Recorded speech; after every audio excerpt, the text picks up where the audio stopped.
Assalamualaikum dan salam sejahtera. Apa khabar semua? Apa khabar? Pasti harap anda semua sihat, ceria dan bersemangat untuk meneruskan perjuangan kehidupan ya.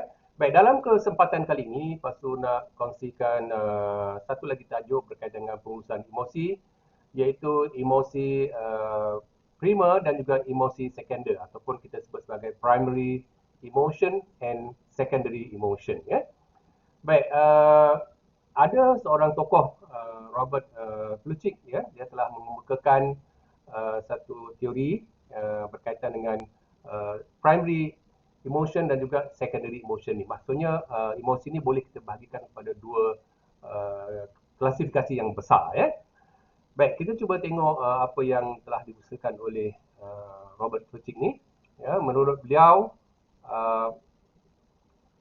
kita dapati di sini beliau mengkategorikan atau menyenaraikan 8 jenis emosi primer ya, iaitu marah ataupun kita kata emosi dasar ya, marah, takut, gembira, sedih, jijik ataupun muak, terkejut, percaya dan juga antisipatif ya.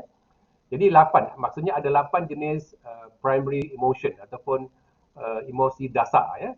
Kalau dulu kita pernah bincang Paul Ekman, dia kata ada 6 ya. Kemudian dia buat satu lagi pandangan yang baru 9 ya. Yang ni Robert Plutchik kata ada 8 ya.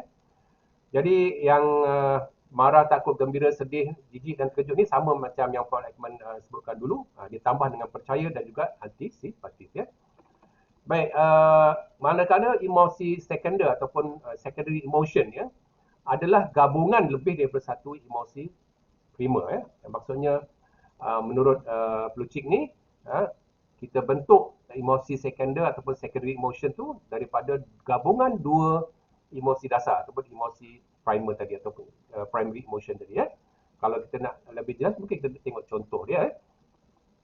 Misalnya kita tengok kat sini ya, cinta. Cinta tu dianggap sebagai secondary emotion ya. Secondary emotion.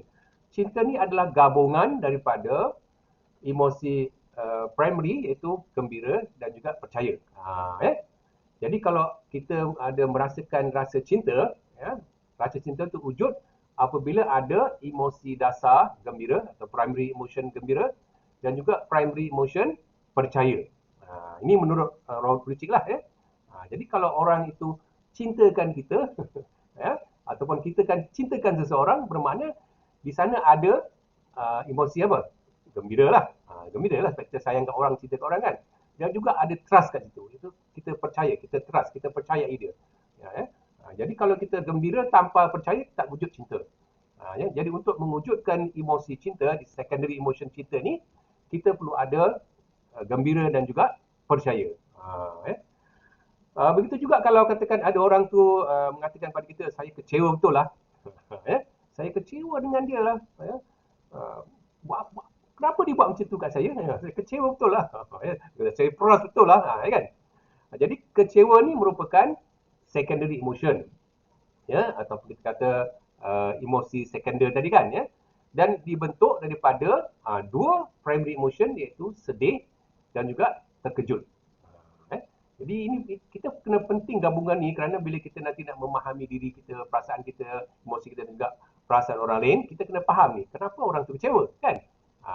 Satu kerana ada emosi sedih, yang kedua ada emosi terkejut. Itu menyebabkan dia kecewa ya. Okay. Kalau kita tengok menyesal, menyesal ni pun satu bentuk emosi kan? Menyesal ya. Jadi menyesal ni ya, kalau kita tengok kat sini adalah gabungan daripada sedih dan juga jijik. Sedih.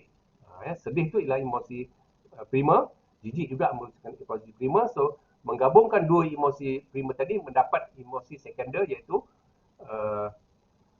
menyesal ya. Sedih dan jijik dapat menyesal ya. Kita ambil satu contoh lagi lah ya, umpamanya agresif. Agresif ya. Agresif. So agresif ni adalah gabungan antara marah dan juga antisipatif ya. Marah dan juga antisipatif. Jadi kalau orang tu menunjukkan perasaan yang agresif atau emosi yang agresif, maksud di sana ada marah dan juga ada antisipatif ya. Jadi ada contoh-contoh yang lain yang Pak Su tunjukkan dalam slide tu. Mungkin kalau anda teliti nanti anda dapat faham dengan lebih lanjut lagi ya. Baik. Emosi primer ataupun yang primary emotion tadi bersifat naluri. Ya. Ini kita telah bincang dulu, Pak Emma pun kata ya, emosi-emosi dasar ataupun primary emotion ni adalah bersifat naluri, ya, instinktif, ya, instinktif. Manakala emosi sekunder ataupun secondary emotion tadi adalah sesuatu yang kita pelajari. Bila kita belajar ni, kita belajar daripada ibu bapa kita, masa kita kecil dulu, kita membesar, ibu bapa kita, keluarga kita, kawan-kawan kita, ya, masyarakat sekeliling kita, mereka mengajar tentang kepada kita tentang bentuk-bentuk secondary emotion tadi, ya. Ini sesuatu yang kita pelajari, ya. Kita cinta, kita kecewa, kita menyesal, kita agresif, kita optimis, kita tunduk, kita takjub, kita suka melecehkan orang, itu semua kita pelajari, ya. Itu maksudnya secondary emotion adalah emosi atau perasaan yang kita pelajari, ya. Okey. Baik, kita cuba tengok contoh-contoh kat sini, ya, untuk kita lebih jelas lagi apakah emosi primer dan juga apakah emosi sekunder, ya. Emosi primer ataupun primary emotion tadi adalah bagaimana reaksi kita secara naluri dan spontan terhadap suatu rangsangan. Rangsangan tu boleh jadi satu situasi, boleh jadi satu peristiwa, boleh jadi objek, ya. Bila kita mendapat rangsangan atau stimulus, maka akan tercetus satu emosi dasar ataupun primary emotion. Itu. Manakala emosi sekunder, ya, adalah reaksi terhadap emosi primer yang kita alami. Kita sedang mengalami emosi primer, katalah kita kata marah, ya. Marah tu ialah satu emosi primer, ya. Apabila kita memberi reaksi kepada emosi primer marah tadi, maka akan timbul satu emosi yang kedua, iaitu secondary emotion. Ya. Yang ini kita pelajari. Misalnya dengan sebab marah, kita dapat satu perasaan benci. Benci tu ialah emosi yang secondary, berpunca daripada marah. Bagaimana kita melabelkan marah kepada sesuatu atau seseorang sebagainya, kita jadi timbul perasaan benci. Jadi benci itu wujud apabila ada marah. Ya. Maknanya reaksi kita terhadap emosi primer tadi, itu dikatakan secondary emotion tadi. Benda ni dipelajari, ya, dan dipengaruhi oleh perkembangan kognitif, faktor sosialisasi dan juga budaya. Ya. Sosialisasi macam mana keluarga kita membesarkan kita, mendidik kita, membimbing kita. Ya. Itu maksud faktor sosialisasi. Kemudian rakan sebaya, media massa, masyarakat, sekolah dan sebagainya, ya. Faktor kognitif mana bergantung kepada perkembangan minda kita, ya. Masa kita baby dulu, minda kita atau kognitif kita tidak berkembang lagi, jadi kita berkomunikasi menggunakan emosi saja, ya. Kita menangis, menjerit tu je, ya. Kita tak boleh bercakap lagi. Tapi apabila mak kita ajar sikit-sikit, kita boleh bercakap, kita boleh sebut mak, kita sebut lapar, sebut makan. Jadi perkembangan kognitif akan berangsur-angsur berkembang. Dan ini akan menjadikan kita mempelajari tadi emosi-emosi sekunder tadi, ya. Baik, sebagai contohlah, ya, kita tengok kat sini, umpamanya kalau emosi primer kegembiraan ataupun joy, ya, ya, akan menerbitkan satu emosi sekunder, misalnya riang, seronok, cinta, teruja, bahagia, puas hati, girang. Ini dipanggil secondary emotion, ya. Kalau ikut pendapat Pruchik tadi, dia kata gabungan dua atau lebih, kan. Tapi ada juga pendapat yang lain mengatakan tidak perlu ada gabungan, ya. Boleh wujud, ya, secondary emotion tu boleh terbentuk daripada satu emosi dasar ataupun primary emotion tadi, ya. Baik, kalau kita perhatikan contoh kedua, katakanlah sadness ataupun kesedihan, ya. Dia boleh menerbitkan secondary emotion seperti rasa sunyi, bersalah, malu, duka, kecewa, sengsara dan sebagainya, ya. Kita tengok contoh lain pula, kemarahan, anger, ya. Boleh jadi tak puas hati, boleh jadi cemburu, dendam, dihina, rasa tidak dihormati, ya. Ini adalah bentuk-bentuk perasaan, ya, yang terbit daripada primary emotion tadi, kemarahan, ya. Ketakutan atau fear, ya, boleh menerbitkan rasa bimbang, cemas, ngeri, waspada, tak berdaya, stres. Jadi kalau anda mengalami kebimbangan tu diterbitkan daripada satu emosi dasar ataupun primary emotion, ketakutan, ya. Ketakutan. Dan jijik umpamanya, jijik atau disgust, ya, boleh menerbitkan rasa mual, rasa tak selesa, rasa tak suka umpamanya, kan. Ya. Kemudian terkejut ataupun surprise juga boleh menerbitkan emosi sekunder seperti takjub, terpesona, ya, hairan, tertipu. Macam ni kata, aku hairan betul lah. Bila anda sebut hairan betul tu maknanya apa? Itu ialah emosi sekunder, ya, ataupun secondary emotion atau perasaan yang terhasil daripada primary emotion, terkejut, ya. Okey. Baik, mengapa kita perlu membezakan emosi primer dan juga emosi secondary? Kenapa apa penting dalam kehidupan kita, ya? Yang pertama, bila kita dapat memahami perbezaan antara fungsi emosi primer dan secondary tadi, kita akan dapat tahu ya.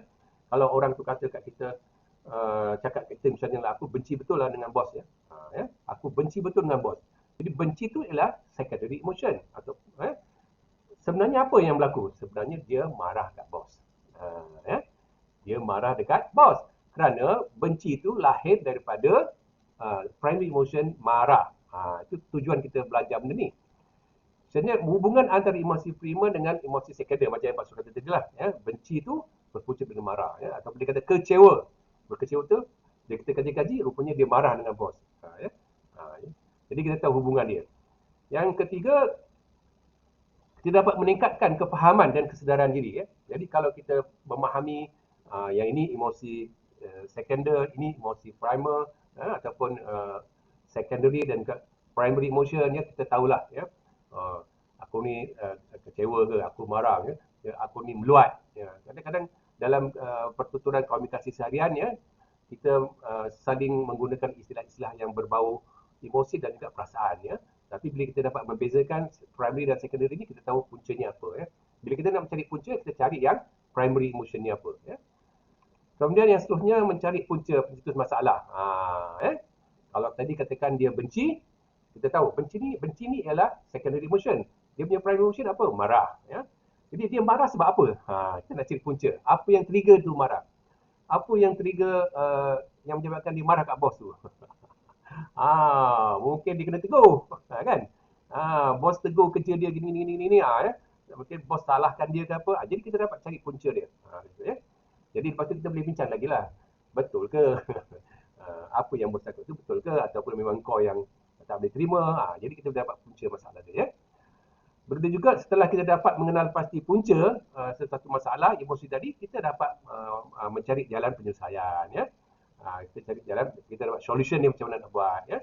Apa langkah-langkah yang kita boleh lakukan ya, untuk kita menyelesaikan masalah dan dalam masa sama dapat kita mengawal emosi kita tadi. Ya. Okey. Jadi saudara-saudari yang saya hormati ya, begitu sedikit maklumat ataupun pandangan berkaitan dengan primary emotion dan juga secondary emotion. Jadi kat sini kita sudah faham bahawa emosi itu terbagi kepada dua yang secara besarnya ya. Satu emosi primary, satu lagi secondary. Primary itu maknanya emosi dasar ya.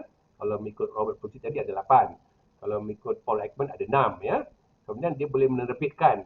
Kalau Plutchik dia kata dua emosi dasar tadi atau primary emotion boleh menerbitkan satu emosi secondary. Tapi pendapat yang lain mengatakan satu emosi dasar atau primary emotion boleh menerbitkan berbagai-bagai secondary emotion atau disebut sebagai feeling ataupun perasaan tadi ya.